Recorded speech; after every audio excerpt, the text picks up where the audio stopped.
Sawalan di Indonesia itu identik dengan minta maaf. Ya, jadi kalau id itu dari kosakata audun maknanya kembali. Setelah kita puasa 1 bulan, kita insya Allah ber-KTP surga lagi.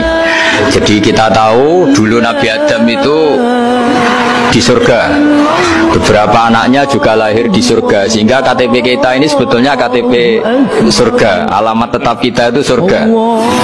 Karena kita di dunia agak kacau, itu agak coro Jawa, agak bedigasan, itu agak kacau. Terus status itu agak-agak hilang ini. Semoga agak hilang betul. Nah, dengan Ramadan itu status itu dikembalikan. Makanya banyak ulama mengatakan al-aid minal audi. Dari kata kembali, kita yang dulu penduduk surga, insya Allah barokahnya Ramadan yang diterima itu menjadi status penduduk surga lagi. Disebut minal aidin. Kita kembali lagi ke fitrah.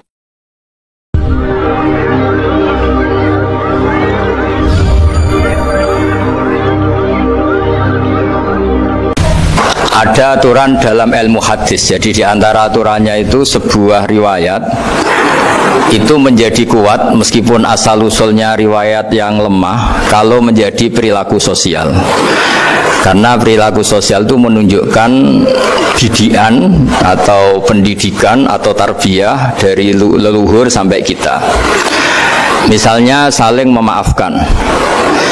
Itu hadis tentang persisnya saling memaafkan mungkin banyak yang masalah ketika teksnya ada yang sampai menyebut fatasofaha salaman. Bisa orang berdebat hukumnya salaman kayak apa, apalagi musim sekarang. Orang saling curiga untuk nggak salaman itu. Tapi apapun itu perdebatan dalam persisnya teks, jika diperkuat oleh perilaku sosial, maka hadis itu menguat menjadi baik. Saya cerita tentang hikmah syawalan sebagai amanat yang dipesankan di sini. Sawalan di Indonesia itu identik dengan minta maaf. Ya, jadi kalau id itu dari kosakata audun maknanya kembali. Setelah kita puasa 1 bulan, kita insya Allah ber-KTP surga lagi. Jadi kita tahu dulu Nabi Adam itu di surga, beberapa anaknya juga lahir di surga, sehingga KTP kita ini sebetulnya KTP surga. Alamat tetap kita itu surga. Karena kita di dunia agak kacau, itu agak coro Jawa, agak bedigasan, itu agak kacau. Terus status itu agak-agak hilang ini. Semoga agak hilang betul. Nah, dengan Ramadan itu status itu dikembalikan. Makanya banyak ulama mengatakan al-aid minal audi. Dari kata kembali, kita yang dulu penduduk surga, insya Allah barokahnya Ramadan yang diterima itu menjadi status penduduk surga lagi. Disebut minal aidin. Kita kembali lagi ke fitrah, kembali lagi ke status kehambaan yang benar, sehingga kita layak menjadi ahli surga. Saya mulai dari status kehambaan. Memang untuk menjadi ahli surga itu kita tidak boleh menandingi Tuhan, menandingi kekuasaan Allah. Sehingga syarat dasar masuk surga itu harus abdullah, kita berstatus hambanya Allah. Disebut fadkhuli fi ibadi, masuklah dulu sebagai hambaku. Jadi kita berstatus sebagai hambanya. Baru setelah layak jadi hambanya, baru wadkhuli jannati, baru berstatus layak sebagai ahli surga. Jadi status kehambaan ini kita mantapkan dulu. Jangan ada status lain kita di depan Allah kecuali status kehambaan. Saya punya analogi dan itu saya ulang-ulang karena di antara ciri Quran itu mengulang-ulang sesuatu yang harus jadi pegangan. Saya ulang lagi, di antara ciri Quran itu mengulang-ulang sesuatu yang jadi pegangan. Jika kita belajar ilmu fisika atau ilmu apa saja, maka kita akan bicara materi sesuai statusnya. Jadi kita harus latihan untuk iman kepada Allah. Saya tanpa mengurangi rasa hormat, saya memberi contoh begini. Ini jam, materinya dari besi. Ini kertas, materinya ya kertas. Tentu secara fisik orang akan bilang jam ini lebih kuat timbang kertas. Dan itu pasti dibenarkan dari segi materi. Tapi kalau Anda beragama dan Anda tahu bahwa pengendali alam raya ini Allah Ta'ala, maka kamu akan bilang, terserah Gus Baha gitu. Bisa saja jam ini saya punya niat saya hancurkan, kertas yang lemah ini saya simpan, sehingga jam tangan ini 5 menit lagi saya hancurkan sehingga benar-benar rusak, sementara kertas ini saya simpan sampai bertahun-tahun awet. Nah, kira-kira seperti itulah ilmu manusia. Sesuatu yang kita sangka kuat, ternyata Allah punya rencana menghancurkan itu. Dan yang kita sangka lemah, ternyata Allah punya rencana untuk mengabadikan itu. Nah, di sini pentingnya iman, lahu maqalidus samawati wal ard. Hanya Allah yang mengendalikan semua. Jadi jangan mentang-mentang kita punya ilmu bahwa materi besi itu lebih kuat timbang kertas, terus kita pastikan bahwa besi lebih awet ketimbang kertas. Kita sisakan satu keyakinan, terserah Allah, terserah pengendalinya. Nah itu agama, bilang terserah pengendalinya itu agama. Ya mungkin tadi aja problem sinyal, saya ulang lagi. Ibarat saya ini megang jam tangan yang materinya dari besi, ini kertas yang materinya lemah. Tentu kita akan bilang bahwa jam atau besi lebih kuat ketimbang apa? Kertas. Tapi Anda salah. Anda harusnya ngomong bahwa terserah pengendalinya. Bisa saja saya punya rencana menghancurkan besi ini sehingga 5 menit lagi hancur, dan saya ingin mengabadikan kertas ini, saya simpan di tempat yang aman. Nah kira-kira agama itu bukan anti ilmu, sehingga agama boleh kamu mengatakan besi ini lebih kuat ketimbang kertas, tapi harus kamu tambahi dari segi materi. Tapi kalau dari segi pengendalinya, maka kita jawab terserah Allah Subhanahu wa Ta'ala. Nah ini di sini pentingnya beragama. Jadi meskipun Mars itu kayak apa kuatnya, bumi gunung kayak apa kuatnya, ternyata gunung yang kita kira kuat ternyata nyimpan magma yang potensi meledak. Yang gunung kecil yang kelihatan dari pasir kecil yang tidak berdaya ternyata nggak nyimpan magma, jadi nggak direncanakan untuk diledakkan. Itu, nah agama itu seperti itu yang disebut di surat Yasin misalnya, Allah itu siapa? Biyadihi malakutu kulli, yang dalam kendalinya itu semuanya di alam raya ini. Sehingga di kehidupan nyata juga sama. Ada orang yang nekuni ilmu ekonomi tapi miskinnya Masya Allah. Ada yang gobloknya Masya Allah tapi kaya. Ada kiai yang punya doa banyak, hidupnya biasa. Yang nggak punya doa kaya. Itu saya pernah baca di sebuah hadis qudsi.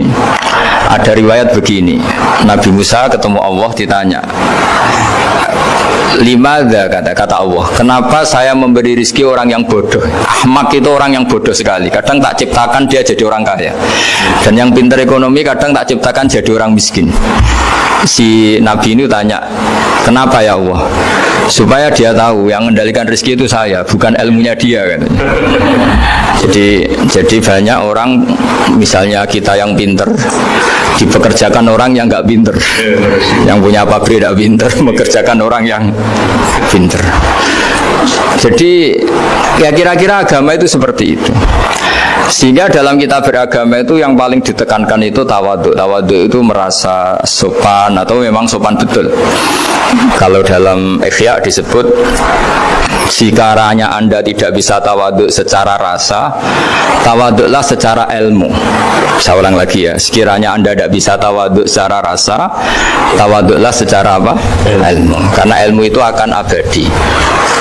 Saya beri contoh begini, saya ini kan misalnya kiai di kampung saya atau di kecamatan saya. Saya mungkin bisa merasa hebat karena saya tokoh di sini. Tapi pastikan sebelum ada saya yang bernama Baha ini, agama sudah jalan. Dan di daerah lain yang nggak kenal saya juga agama sudah jalan. Betapa tidak pentingnya saya di kawasan-kawasan yang nggak butuh saya, atau di era yang sebelum ada saya. Nah dengan ilmu seperti itu orang pasti tawadhu, karena dia tahu daerah yang nggak ada saya ternyata ya ada masjid, ada agama. Periode yang sebelum ada saya juga agama jalan. Sehingga kita tidak kumo luhur, wah kalau nggak ada saya agama nggak jalan. Zaman Wali Songo tidak ada saya agama ya jalan. Ekonomi juga gitu. Kalau Anda pakar ekonomi yang mensejahterakan rakyat, cara tawadhu itu kalau nggak bisa dengan rasa, dengan ilmu. Sebelum ada kamu banyak orang kaya, banyak orang yang nggak kenal kamu juga kaya. Banyak periode yang saat itu udah ada Anda juga kaya. Berarti Anda ini tidak siapa-siapa. Makanya saya pernah didatangin seorang profesor, ini kisah nyata. Gus, sebetulnya saya dengan bapak saya itu pinter mana? Bapak saya itu tidak tamat SD, tapi saya bisa profesor. Saya ini profesor, anak saya naik kelas saja sudah senengnya bukan main. Artinya ini orang bodoh bisa menciptakan orang pinter, yang orang pinter kesulitan menciptakan orang pinter lagi.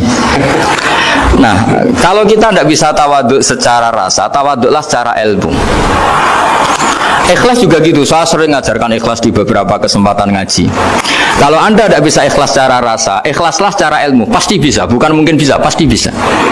Secara ilmu, makanya di Quran disebut fa'lam annahu la ilaha illallah.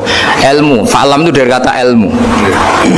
Saya beri contoh, saya mulai kecil sampai sekarang saya sekitar umur 50 tahun. Mulai kecil sampai sekarang itu ya bilang kalau kertas ini putih. Itu ya ada yang gaji, ada yang bayar, tapi saya selalu bilang kertas ini putih. Yang hitam ya saya katakan hitam, yang merah saya katakan merah. Kenapa? Karena itu fakta. Saya ulang lagi, karena itu fakta. Sehingga saya untuk mengatakan putih tidak perlu ada yang bayar. Sehingga ketika kita latihan sholat, latihan ibadah, dan mengakui Allah itu sebagai Tuhan kita akan malu. Loh, faktanya Allah itu kan Tuhan. Mau mengatakan fakta kok minta upah, ini gimana?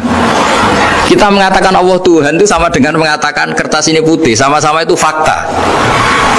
Sama seperti saya mengatakan Pak Jokowi itu presiden kami. Itu kan fakta.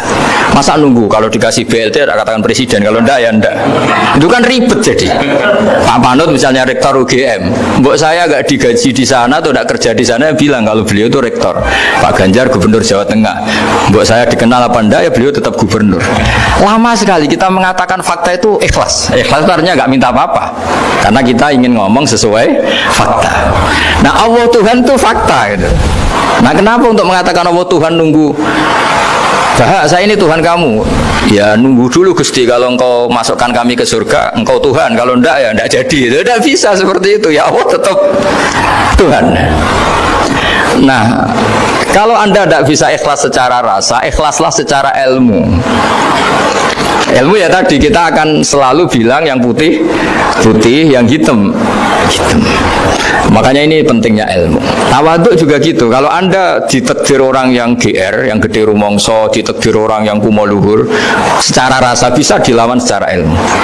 Ada periode di mana sebelum ada kita yang kaya ya banyak, yang dapat hidayat ya banyak, yang terpelajar ya banyak.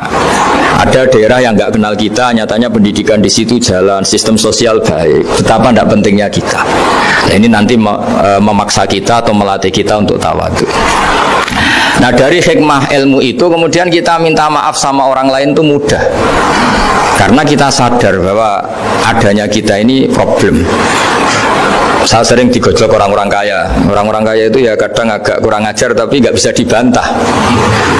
Begini, pernah tanya saya gini, Gus, saya ini punya mobil mahal, harganya 2 miliar. Kayaknya yang berhak pakai jalan raya saya kan. Kok bisa? Bayarnya pajak saya mahal. Sehingga kayaknya paling pantas saya. Yang naik ontel itu kan nggak bayar pajak. Harusnya nggak boleh pakai jalan gitu sih. Terus saya bilang, mbah-mbahnya yang naik ontel itu pejuang, bapak kamu enggak kata saya. Kamu enggak warisnya kata saya. Artinya ada teori dalam kitab hikam itu kitab tasawuf dalam pesantren. Itu kebaikan saja di soal. Misalnya begini, kita ini bangga sebagai urip yang tertib, hidup yang tertib di kantor, di tempat-tempat pekerjaan. Tapi kalau itu semua terjadi, kalau ada kecelakaan di jalan itu nggak ada yang nolong langsung. SAR paling efektif, tim penolong paling efektif itu ya orang-orang nganggur itu. Orang-orang yang di jalan-jalan di perapatan itu kalau ada kecelakaan langsung nolong. Itu nanti ambulan itu yang kedua, ketiga, yang nolong pertama ya orang-orang yang nganggur-nganggur di jalan itu. Ada orang tersesat nolong. Maka ketika seorang sahabat tanya, ya Rasulullah, kalau engkau melarang kita jagongan di jalan, itu kita tidak bisa. Tapi kata Nabi, ya silahkan saja, tapi adu haqqat thoriq, hak kamu di jalan itu datangkan. Apa itu? Ya kamu bisa amar ma'ruf nahi mungkar. Coba kalau di terminal di tempat publik banyak orang yang soleh, itu nanti copet ya sungkan, yang mau jambret ya sungkan, karena yang di situ orang-orang soleh. Nanti yang nggak sholat juga sungkan, karena yang di situ banyak yang sholat. Jadi kenyamanan orang pergi jauh di tempat-tempat sepi itu ya barokahnya orang-orang nganggur terus ngaji, wah nengkono masih rame, ada orang yang di perapatan, di pertigaan. Bayangkan kalau ini orang-orang soleh, pasti itu nyaman karena wilayah publik dihuni orang-orang yang soleh. Tapi orang pasti bilang itu nggak tertib. Kita inginnya hidup ya tertib di kantor atau yang suka di masjid. Tapi kalau itu terjadi, itu nggak ada tim SAR gratis yang setiap saat kalau ada orang kecelakaan nolong. Makanya dalam makalah hikam itu paling masyhur diantaranya itu manusia itu siapa? Manusia itu mangkanat mahasinuhu masawiyah, fakih falatakun masawihi masawiyah. Manusia itu orang yang saat baik saja ada salahnya, apalagi pas salah. Jadi kalau kamu punya toko lagi laris dan saat laris itu Anda ngerumat keluarga Anda melakukan kebaikan pada keluarga Anda, pasti ada toko lain yang termahjubkan, yang tersingkirkan. Makanya saya pernah diskusi sama kiai besar, guyonan sama saya. Kita kalau kiai besar sebaiknya kalau diundang di musala kecil datang apa enggak? Kata kiai yang satu, jangan datang Gus, itu jatahnya kiai kecil. Terus kata yang satu, datang Gus sebagai bukti tawaduk bahwa kita kiai besar pun mau diundang yang kecil. Akhirnya kita ini ya kadang datang kadang enggak, karena kadang kita enggak datang supaya jatah rezeki kiai kecil enggak terambil. Kadang ya mau datang supaya dikira tawaduk. Makanya kalau seorang profesor sering turba di bawah itu ya kasihan yang S1, SPDI itu kan nanti enggak jadi bintang kalau profesornya sering turun. Kalah terus itu. Jadi kadang-kadang itu orang itu harus berpikir secara ilmu, jangan rasa terus. Jadi itu ilmu. Jadi semua yang kebaikan yang kita lakukan itu secara ilmiah bisa diperdebatkan. Ada orang senang ngomong serius supaya bangsa ini maju. Tapi bapak saya itu pesan saya, kamu kalau ngiyai itu jangan sering ngomong serius kan. Masyarakat sudah capek mikir utang, mikir keluarga. Udah gitu sowan kiai dijak ngomong serius lagi nanti capek kan. Sehingga kiai dulu itu kalau ketemu orang ya guyon terus. Karena tahu masyarakat sudah capek, sudah banyak yang takut tanggal kredit gitu. Sudah takut tanggal kredit, takut problem sowan kiai diancam neraka lagi, itu kan ketakutan berkali-kali. Jadi makanya ini kan kebaikan itu dievaluasi karena kita tidak nabi, tidak wali. Jadi kalau kata hikam itu apa yang Anda kira baik itu ada masalah, apalagi sedang masalah. Saya sering cerita ada orang suami istri harmonis sekali. Itu tanyakan ibunya, pasti mulai gak peduli dengan ibunya karena terlalu harmonis dengan istri. Oh itu pasti bukan mungkin lagi. Jadi jangan tanya istrinya, tanya ibunya. Oh jok nikah lupa saya, ngalor ngidul sama istrinya. Tanyakan temannya, wah itu jok nikah lupa temennya. Tapi yang baik sama teman, tanyakan istrinya, jatah belanja untuk ngopi. Ya begitu terus itu. Jadi siklus sosial itu. Nah, di sini pentingnya saling minta maaf karena dalam kebaikan kita pasti ada kesalahan. Ketika karir kita baik di pemerintahan maupun di kampus, pasti dengan sendirinya ada yang agak tersingkirkan. Meskipun itu sudah hukum alam, tapi apapun itu kita harus minta maaf. Makanya banyak, saya sering cerita berkali-kali, dulu itu ada dua nabi yang seangkatan, itu luar biasa debat ilmiahnya, tapi debat baik. Mulai dulu ya ada polemik itu ya mulai dulu ya ada. Yang Nabi Yahya itu suka berkawan orang-orang soleh. Kalau ditanya kenapa kamu berkawan orang-orang soleh, ya enak lah karena berkawan orang soleh. Yang Nabi Isa sering berkawan orang-orang yang nggak jelas. Ditanya kenapa Anda suka berkawan orang-orang yang nggak jelas, innama ana tabibun udawil mardo. Nabi dan kiai itu ibarat dokter, ya tentu menyembuhkan yang sakit. Kalau Anda seorang dokter pasti neliti daerah-daerah pandemi, masa neliti daerah sehat. Nah, jadi dulu bapak wasiat ke saya gitu, gue nak jadi kiai gue bengkel, jadi kiai itu kayak bengkel, kalau nggak siap dadani orang nggak jelas ya jangan jadi kiai kan. Itu ya, tapi kan masalahnya kita sendiri solehnya pas-pasan, takut terkontaminasi. Jadi yang jelek bukan jadi baik, kita yang baik jadi jelek. Nah itu kan mulai dulu ya polemik sejauh mana kita punya kekuatan untuk tidak terpengaruh yang negatif terpengaruh kita menjadi positif. Jadi ini cerita-cerita Syawalan bahwa dalam kebaikan kita itu ada kesalahan, maka kita tetap istighfar, tetap saling minta maaf. Dulu bapak saya kalau diceritain ada seorang kiai sampai sepuh jadi imam masjid, istiqomah sekali. Dulu bapak saya itu guyu, ya istiqomah, tapi wong liya terus ra iso dadi kader. Jadi calon-calon kiai ini sudah putus asa karena nggak pernah punya kesempatan jadi imam. Jadi di balik istiqomah itu ya ada memahjubkan orang lain. Makanya alhamdulillah di Indonesia itu ada pegawai pensiun. Kalau enggak habis itu. Karena yang anyar-anyar itu mesti ini kurang pengalaman, ini kurang senior. Tapi barokahnya ada pensiun kan gantian. Tapi masalahnya di dunia kiai itu udah ada pensiun. Tambah sepuh tambah mantap, tambah sepuh tambah mantap. Nah itu sebaiknya ya mulai mundur-mundur sedikit dari imam masjid itu. Ya nyari-nyari yang lain lah supaya ada kaderisasi, ada. Jadi intinya itu di balik kebaikan yang kita lakukan pun itu ada masalah sehingga kita butuh istighfar. Di sini pentingnya dawuhnya para wali-wali, dulu ada istilah wastighfaruna yahtaju ilal istighfar. Ketika kita minta maaf, sebetulnya minta maaf sendiri itu butuh minta maaf lagi. Minta maaf lagi itu butuh minta maaf lagi.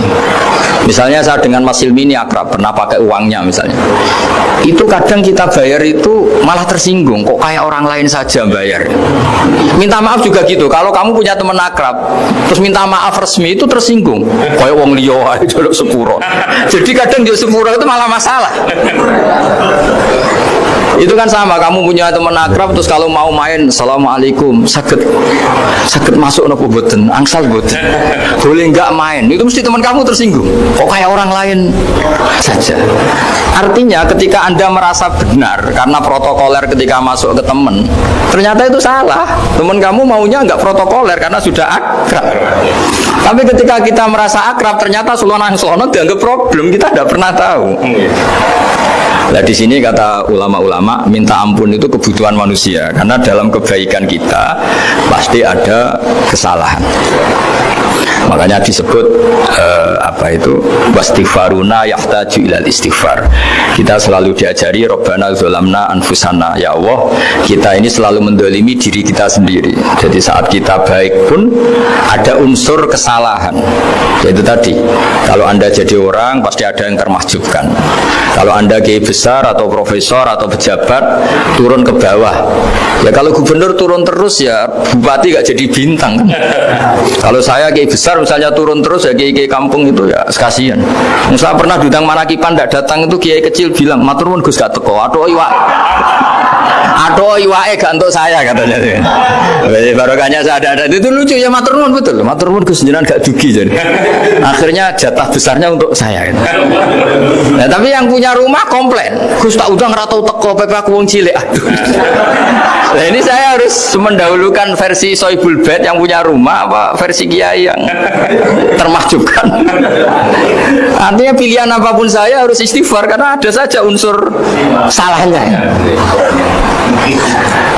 Ya makanya ini kan, makanya ya saya minta UGM juga sering undang saya terus, nanti dikira karena kampus besar Gus mau juga keliru lagi. Kalau 1-2 kali mungkin boleh, kalau keseringan ya gak boleh, nanti itu dikira saya maunya hanya sama kampus besar, padahal saya sama RT ya sering datang juga. Nah ini yang terakhir saya bacakan teks otoritatif sebagaimana janji saya. Kata Rasulullah SAW di sebuah hadis, ini terakhir nanti supaya nggak lama-lama saya juga punya wadhifah. Ada orang itu punya hutang itu ya hutang, memang hutang. Singkat cerita orang itu tidak bisa bayar sampai akhirat. Dan aturannya Allah, orang yang punya hutang tidak bisa bayar ini harus diaudit, harus diselesaikan di akhirat. Kalau tidak bisa diselesaikan di dunia, diselesaikan di akhirat. Walhasil akhirnya di akhirat itu ditagih dan tidak mampu bayar karena di akhirat sudah tidak ada kredit, tidak ada ATM, tidak ada apa saja. Terus kata Allah, solusinya kebaikan kamu dikasihkan yang ngutangi. Ternyata kebaikan dia tidak cukup juga. Bayarnya apa? Kejelekan yang ngutangin dikasihkan yang utang. Kayak apa celakanya? Kebetulan yang ngutangi salahnya banyak, ini kan repot. Tapi Allah itu tidak suka kalau ada orang mukmin yang satu saudara kemudian masuk neraka karena saudaranya ini. Kata Allah, jika ini masuk neraka berarti disebabkan komplain atau ketidakikhlasan temannya yang mukmin. Masa orang mukmin menyebabkan mukmin yang lain masuk neraka? Allah tidak ingin. Makanya diantara nikmatnya beragama itu ukhuwah, persaudaraan. Baik persaudaraan atas nama iman atau atas nama kebangsaan atau atas nama kemanusiaan. Akhirnya si yang ngutangi ini tadi, jangan dibahasakan kreditur, nanti kita kayak bank, yang ngutangin lah nanti. Ya bahasa gampangnya yang ngutangin, karena tidak semua orang ngutangnya sama bank. Sama Allah ditunjukkan satu surga yang luar biasa. Nanti tak baca teks Arabnya ya, supaya dapat berkahnya bahasa Arab. Terus saking mewahnya surga itu, si yang ngutangin tanya, ya Allah itu untuk nabi siapa? Karena semewah itu pasti untuk kelas nabi. Atau untuk wali siapa? Katanya, terus kata Allah, sabda Allah, untuk siapapun yang mampu membeli. Lalu siapa yang bisa membeli surga semewah itu? Kamu bisa. Terus dengan apa ya Allah? Kamu mengampuni teman kamu itu, kamu bebaskan dari utangnya, nanti tak kasih surga itu. Terus akhirnya sama Allah, kata orang itu, ya Allah saya bebaskan. Ya sudah, kamu berdua masuk surga. Karena Allah tidak ingin ada kasus aneh. Dua orang mukmin ini kan bersaudara. Masa bersaudara kemudian yang satu menjadi penyebab masuknya neraka karena ini tidak mau memaafkan. Artinya kalau kita syawalan itu harus benar-benar mau memaafkan. Karena kalau tidak, Anda menjadi penyebab teman kamu masuk neraka. Jadi kita janganlah jadi orang mukmin yang menjadi problem bagi saudara kita. Jadi makanya saya itu berharap ada wali utang saya terus tidak bisa bayar, karena ini masih dibela-belain Allah ini. Karena Allah nggak ikhlas kalau ada walinya masuk neraka. Jadi kalau ada wali utang kamu itu utangin saja, doain, nggak bisa nyaur, no? Nggak bisa bayar. Nanti ini akan dibela-belain Allah di akhirat. Karena wali ini nggak pantas masuk neraka. Ya, jadi kalau ada wali utang kamu mau bayar, sudah Anda tidak usah bayar, nanti di akhirat saja itu. Nah, yang ribet kalau yang kamu utangin dia ahli neraka, kamu nagihnya disuruh masuk neraka. Nah, itu ribet itu. Sudah utang dia ahli neraka. Ya, tak baca teksnya supaya ini ada di kitab Ihya halaman 197 juz 2. Status hadisnya waqala sahihul isnad, kata Imam Hakim, hadis ini sahihul isnad. Saya baca Arabnya nanti insyaallah sebagian ya supaya kelihatan teks aslinya di bab hukukul muslim. Nama Rasulullah sallallahu alaihi wasallam jalisun izdhika hatta badat sanayahu. Nabi ketika santai-santai duduk tahu-tahu tertawa sampai gigi depannya itu kelihatan. Jadi tertawa sangat sampai gigi depannya kelihatan. Yang notabene beliau sering hanya senyum, kali ini tertawa betul sampai gigi depannya kelihatan. Faqala Umar radhiyallahu anhu, ya Rasulullah bi abi anta wa ummi mal ladzi adhakaka. Apa yang bikin kau sampai tertawa seperti itu? Qala rajulani min ummati jasaya baina yaday rabbil izzah. Dua lelaki dari umatku sama-sama sungkeman nuntut keadilan di depan Allah. Jasaya itu sungkem, duduk bersimpuh itu kalau dalam bahasa Arab itu apa? Namanya jasiyah. Faqala ahaduhuma ya rabbi khudli madlamati min hadza. Faqala wa rudda ala akhika madlamata. Qala ya rabbi lam yabqali min hasanati syai'un. Faqala wa ta'ala li talib kaifa tasna'u bi akhika wa lam yabqala min hasanati syai'un. Faqala ya rabbi falyahmil anni min auzari. Kalau kebaikannya dia tidak cukup, ya salah saya supaya dilimpahkan ke dia. Terus summa fadat aina Rasulillah sallallahu alaihi wasallam bil buka. Nabi di tengah-tengah cerita itu nangis, senangis-nangisnya karena habis senang lalu nangis karena ini kan kebaikannya sudah dikasihkan habis, nggak cukup. Akhirnya kejelekan yang utangin ini diberikan. Makanya kalau kamu ingin masuk surga, utangi orang-orang soleh sebanyak-banyaknya dan doain, nggak bisa apa? Nyaur. Tapi tak jamin orang soleh itu nggak suka utang karena hidupnya sederhana itu. Kayaknya saya tidak akan utang Mas Ilmi itu karena orang soleh itu hidupnya sederhana, pasti tidak butuh. Kalaupun utang paling ya untuk makan, kan gampang nyaurnya apa? Terus kata Rasulullah, faqala inna dzalika yaumun azimun yauma yahtadun nasu fihi ila yuhmala anhum min auzarihim. Terus fayaqulu Allah ta'ala lil mutadzallim irfa basarak. Coba kamu lihat yang di sana itu ada apa? Fanzur fil jinan. Coba surga itu kamu lihat. Faqala ya rabbi ara madaina min fiddatin wa qusuran min dhahabin mukallalatan bil lu'lu'. Saya melihat surga yang begitu mewah, semuanya bertatahkan intan, semuanya materinya dari emas, bertatahkan intan. Lalu li ayyi nabiyyin hadza? Itu untuk nabi siapa? Terus awli ayyi siddiqin awli ayyi syahidin. Terus qala Allah hadza liman a'tas saman. Itu untuk siapa saja yang mampu beli. Qal ya rabbi wa may yamliku dzalik? Siapa mampu beli surga semewah itu? Terus kata Allah anta tamlikuhu, kamu bisa. Qal bimadza ya rabbi, dengan apa? Qal bi afwika an akhika. Cukup kamu memaafkan saudaramu. Jadi kalau maafkan tidak pakai uang itu kurang seru. Yang seru itu punya teman utang 1 juta dimaafkan. Jadi memaafkan paling seru itu maafkan apa? Utang. Kalau maafkan sama-sama salah miso apa itu enteng itu. Ini yang seru itu teman punya utang 1 juta kamu itu seru. Tapi nanti aja di akhirat, nanti sudah ada akhirat. Ya nanti notanya di bawah kalau gitu. Ya, bi afwika anakhika. Jadi surga semewah itu maharnya atau harganya cukup memaafkan saudara kamu. Terus qala ya rabbi qad afautu anhu. Sudah Gusti, sudah sekarang saya maafkan. Fayaqulu wa ta'ala khud bi yadi akhika fadkhilhul jannah. Ya sudah, sekarang kamu berdua sama-sama masuk surga. Karena ini orang soleh, nggak pantas masuk neraka. Yang punya utang ini nggak pantas masuk neraka. Dan ini yang ribet kalau yang utang ya ahli neraka, yang utangnya ahli neraka. Ngapain debat utang? Wong kamu sudah ahli neraka. Hanya tanpa kasus utang pun sudah jatah neraka. Ini ribet kalau ketemu orang-orang yang jatahnya ada di surga. Tsumma sallallahu alaihi wasallam ittaqullaha wa aslihu dzata bainikum fa innallaha ta'ala yuslihu bainal mu'minin yaumal qiyamah. Jadi di antara proyek besar Allah itu menjadikan orang mukmin itu bersaudara dan saling memaafkan. Itu sampai akhirat proyek itu masih dilakukan Allah. Maka ketika di dunia kayak sawalan ini usahakan saling memaafkan, karena keinginan Allah sampai akhirat pun seorang mukmin itu saling memaafkan. Ya, jadi ini sebagai penghormatan saya pada teman-teman alumni UGM, juga semua muhibbin, semua yang memanfaatkan ngaji ini, bahwa kita harus berjiwa besar untuk saling memaafkan. Ya, saya kira demikian dan mohon maaf. Assalamualaikum warahmatullahi wabarakatuh.